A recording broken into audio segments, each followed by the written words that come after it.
O dia em que o sorriso se quebrou. O restaurante estava cheio daquele brilho falso que só os lugares caros conseguem ter. Talheres de prata alinhados como soldados, taças de cristal refletindo a luz amarela dos lustres, e o cheiro de comida gourmet que não conseguia disfarçar o azedo no meu estômago. 30 anos, eu repetia para mim mesma enquanto ajustava o vestido novo, o vermelho que ele tinha dito que me caía bem. 30 anos juntos, e você ainda acha que isso tudo é real. Ele chegou atrasado, como sempre, com aquele sorriso de desculpa que eu já conhecia demais. Mas dessa vez não veio sozinho.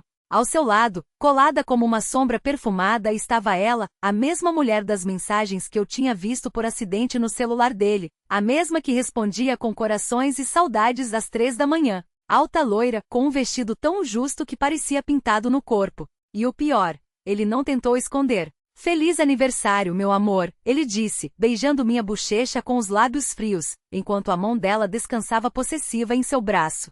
O garçom apareceu com a garrafa de vinho que ele tinha encomendado, um chantilly de safra cara, o tipo de coisa que ele só comprava quando queria impressionar alguém, ou quando queria se desculpar. Serviu primeiro a ela, depois a mim, como se eu fosse a convidada incômoda na própria comemoração. Os olhos dela brilhavam, divertidos, como se tudo aquilo fosse um jogo no qual eu era a única que não sabia as regras. Você não vai me apresentar? Perguntei, segurando a taça com força demais, as unhas cravadas no cristal. Ele riu nervoso, passando a mão pelo cabelo grisonho que eu ainda achava bonito até alguns meses atrás. Ah, claro! Essa é a Laura, minha colega de trabalho. Colega. A palavra ecoou na minha cabeça como um tiro. Colega não manda beijos de bom dia. Colega não sabe que você odeia cebola no risoto, como a dela, intocado no prato dela. Colega não olha para você como se fosse a única pessoa na sala. Que interessante, respondi, sorrindo com os dentes tão cerrados que doía. Porque eu juro que vi vocês dois saindo do mesmo hotel semana passada. O silêncio caiu como uma lâmina. Os garfos pararam a meio caminho da boca dos outros clientes. O som do piano ao fundo soou de repente muito alto. Ela corou, mas não baixou os olhos. Ele, porém, empalideceu. Você está louca? Murmurou, a voz trêmula. Não, meu amor, falei devagar, como se estivesse explicando algo para uma criança. Eu só tenho olhos. E memória. E acesso à sua conta do cartão, onde paguei a diária de um quarto king size no mesmo dia em que você disse que estava em uma reunião até tarde. A mão dele tremia ao pegar o copo. A dela não. Ela só sorriu, um sorriso pequeno, quase piedoso, como se eu fosse a pobre idiota que ainda não tinha entendido que a festa tinha acabado. Vamos, Carlos, disse ela, levantando com elegância, como se estivesse saindo de um jantar chato, não de um escândalo. Acho que você tem algumas coisas para resolver. Ele se levantou tão rápido que a cadeira rangeu. Por um segundo, pensei que ia me pedir desculpas, que ia tentar segurar minha mão, que ia alguma coisa. Mas não. Ele só olhou para mim com uma mistura de raiva e vergonha, como se eu fosse a culpada por ter estragado a farsa. A gente conversa depois, disse, já se afastando, seguido por ela, que nem se deu ao trabalho de olhar para trás. Fiquei sozinha na mesa, com o risoto esfriando, o vinho intocado e a conta aberta no meu nome. O garçom se aproximou, hesitante, com a expressão de quem não sabia se devia me oferecer a sobremesa ou chamar uma ambulância. A senhora, quer que eu chame alguém? Engoli o nó na garganta. 30 anos. 30 anos de jantares, de risadas, de promessas sussurradas no escuro.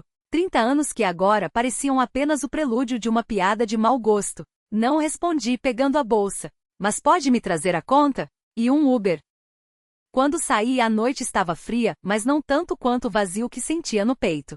E pela primeira vez em muito tempo não havia lágrimas. Só uma certeza: algumas coisas, quando se quebram, não tem conserto. E outras, como a dignidade, não se pedem de volta. Se constroem do zero. A rua estava iluminada pelos postes que tremeluziam como velas no fim de um velório. Caminhei sem rumo, os saltos batendo no asfalto úmido, ecoando o ritmo de um coração que ainda não havia entendido que deveria parar. O Uber chegou em 5 minutos, mas eu demorei 10 para entrar. Fiquei ali, encostada na porta do carro, observando o restaurante através da vitrine. Ele ainda estava lá, sentado à mesa, o celular na mão, os dedos imóveis sobre a tela. Não olhava para mim. Talvez nem soubesse que eu tinha saído. O motorista, um homem de bigode grisalho e olhos cansados, não perguntou nada quando subi. Só ajustou o rádio em uma estação de Des e partiu em direção ao endereço que eu havia digitado no aplicativo sem pensar. O apartamento que dividíamos havia 2 anos. O apartamento que agora era apenas um amontoado de móveis e lembranças que eu não queria mais. O trajeto foi uma sequência de semáforos e silêncios. Pensei em ligar para minha irmã, mas o que diria? Ele me trocou por uma mulher 20 anos mais nova, com um sorriso de anúncio de pasta de dentes. Não. Algumas humilhações são tão profundas que nem mesmo o amor fraterno consegue alcançá-las sem deixá-las ainda mais feias. Quando cheguei, a porta estava destrancada. Ele sempre esquecia de trancar, mesmo depois das 3 vezes em que roubaram o notebook do escritório. Entrei sem fazer barulho, como se ainda houvesse algo a esconder. O cheiro de café queimado vinha da cozinha. Ele tinha tentado fazer café mais cedo, antes de sair para o jantar que deveria ter sido nosso aniversário. A xícara ainda estava na pia, com um resíduo marrom grudado no fundo. No quarto, a bagunça era meticulosa, as gavetas entreabertas, as camisas que ele havia jogado na cama ao escolher a roupa, o relógio de pulso que ganhará do pai, esquecido sobre a cômoda. Peguei uma mala do armário e comecei a encher com o que era meu, ou pelo menos com o que eu queria levar. Não havia pressa. Ele não voltaria tão cedo. Não depois daqueles olhares trocados com ela durante o jantar, daquele toque discreto no braço dela quando pediu mais vinho, daquele risinho que eu conhecia tão bem, mas que, pela primeira vez, não era para mim.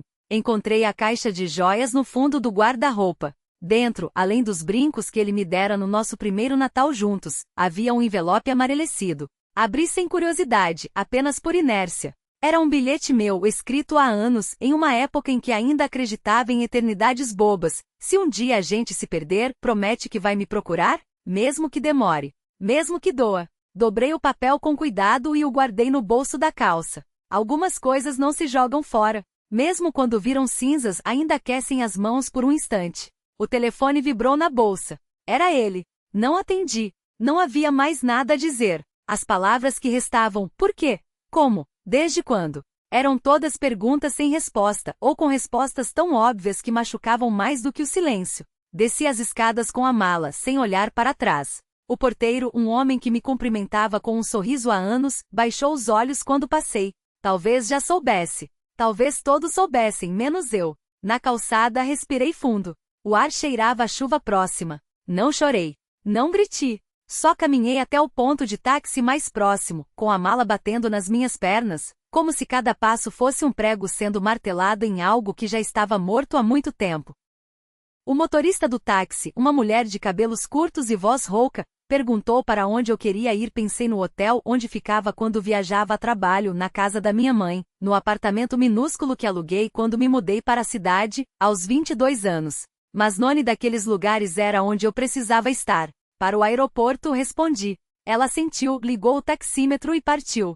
Pela janela, a cidade passava em borrões de luz e sombra, como um filme antigo com um rolo riscado. Não havia pressa. O primeiro voo para qualquer lugar só sairia de manhã. E pela primeira vez em 30 anos, eu não tinha para onde voltar. Só para onde ir. A mulher ao volante não fez mais perguntas. O rádio tocava uma canção em volume baixo, algo instrumental, com um saxofone que parecia chorar notas longas e arrastadas. Eu encostei a testa no vidro frio, observando os faróis dos carros que vinham em sentido contrário, como estrelas cadentes presas no asfalto. A mala, pesada demais para o pouco que continha, escorregou para o lado quando o táxi fez uma curva. Dentro dela, apenas algumas roupas amassadas, um livro que nunca terminei de ler e a aliança que tirei do dedo no banheiro do hospital, 3 dias atrás. O aeroporto estava quase vazio naquela hora. As luzes fluorescentes pisavam levemente, como se também estivessem cansadas. Sentei-me em um banco de plástico duro, perto dos balcões de check-in fechados, e tirei o casaco. O ar-condicionado zumbia, espalhando um frio que não era de inverno, mas de lugar sem gente. Uma funcionária passou por mim empurrando um carrinho de limpeza, deixando para trás o cheiro de desinfetante e cera de piso. Ela não olhou na minha direção. Abri a mala e peguei o livro. As páginas estavam amareladas nas bordas, a capa um pouco desbotada. Era uma edição antiga de O Estrangeiro, de Camus. Comprei-o numa livraria de segunda mão em Paris, há mais de uma década, quando ainda acreditava que certas coisas poderiam ser compreendidas. Folheei até uma página marcada com um bilhete de metrô. A verdade é que nada tinha importância e eu sabia disso. Lia-se num trecho sublinhado a lápis. Na margem, com minha própria letra, anotei. Então por que dói tanto? Fechei o livro e o guardei de volta. A aliança estava no bolso do casaco, quente do contato com o corpo. Rodoei-a entre os dedos antes de colocá-la sobre o banco, ao meu lado. Brilhava fracamente, como se estivesse envergonhada. Alguém passou correndo, arrastando uma mala com rodinhas barulhentas, e o anel tremeu, mas não caiu. Quando o balcão de uma companhia aérea abriu, fui o primeiro da fila. A atendente, uma mulher jovem com olhos inchados de cansaço, perguntou para onde eu queria ir. O primeiro voo que tiver, respondi. Ela digitou algo no computador, franziu a testa. Há um para Lisboa daqui a 2 horas. Ou para Buenos Aires, às 5 da manhã. Pensei no Atlântico, nas horas suspenso sobre água escura. Pensei em ruas que não conhecia, em línguas que mal conseguia entender. Buenos Aires, disse. Ela imprimiu a passagem e me entregou junto com o cartão de embarque. Quando peguei os papéis, nossos dedos se roçaram por um segundo. Ela não sorriu, mas também não desviou o olhar. Havia algo em seus olhos que não era pena nem indiferença. Talvez apenas o reconhecimento mudo de que ambos estávamos ali, naquela hora absurda, fazendo coisas que não faziam sentido para ninguém além de nós mesmos. Voltei para o banco e esperei. O aeroporto começou a se encher devagar, com viajeros que falavam alto, crianças que choramingavam, casais que se abraçavam como se fosse a última vez. Observei tudo de longe, como se estivesse atrás de um vidro. A aliança continuava no banco, abandonada. Uma vez, uma criança passou perto e quase a derrubou com a mãozinha suja de suco. A mãe a puxou bruscamente, sem perceber nada. Quando anunciaram o embarque, levantei-me e deixei o anel para trás. Não olhei para trás ao passar pela esteira de raios-x, nem quando mostrei o passaporte ao fiscal. O avião estava meio vazio. Sentei-me na janela, encostei a cabeça no vidro e fechei os olhos. Os motores rugiram, ganhando força, e por um instante senti que o mundo inteiro tremia, como se estivesse sendo arrancado do lugar. Então decolamos. A cidade lá embaixo se reduziu a um punhado de luzes piscantes, depois a nada. Só o céu, escuro e indiferente, e eu nele levado para algum lugar que não era um destino, mas apenas um movimento. Pela primeira vez em muito tempo, não havia nada a ser decidido. Apenas o zumbido dos motores, o peso do corpo contra o assento, e a certeza de que onde quer que pousasse, seria um estranho. Não por escolha, mas porque já o era havia muito tempo. O avião estabilizou-se na altitude de cruzeiro, e o som dos motores tornou-se um ruído constante, quase hipnótico. Abri os olhos e vi meu reflexo distorcido no vidro escuro, um vulto pálido, os traços borrados pela vibração sutil da aeronave. Não me reconheci de imediato. Talvez porque nos últimos meses, tivesse me acostumado a ver apenas fragmentos de mim mesmo, nos espelhos dos banheiros de aeroportos, nas superfícies metálicas dos corrimãos de escadas rolantes, nas poças de água suja das calçadas após a chuva. Sempre em movimento, sempre parcial. Uma comissária passou pelo corredor com um sorriso mecânico, empurrando o carrinho de bebidas. Balancei a cabeça quando ela me olhou, e ela seguiu adiante sem uma palavra. Não tinha sede. Ou talvez tivesse, mas de algo que não poderia ser servido em copos de plástico. Voltei a fechar os olhos e deixei que a memória, ou o que restava dela, se desdobrasse como um mapa rasgado. Havia uma mulher, é claro. Sempre havia. Não há que deixei para trás num apartamento vazio, com as cortinas ainda tremendo pela corrente de ar da porta fechada às pressas, mas outra, mais antiga, cujo rosto agora se confundia com os de tantas outras que cruzaram meu caminho em hotéis de cidades cujos nomes mal conseguia pronunciar. Ela tinha o hábito de segurar meu pulso quando falava, como se temesse que eu fosse desaparecer no meio da frase. Talvez pressentisse algo. Ou talvez fosse apenas um gesto, um daqueles pequenos rituais que as pessoas inventam para dar a ilusão de que o mundo não é tão frágil quanto parece.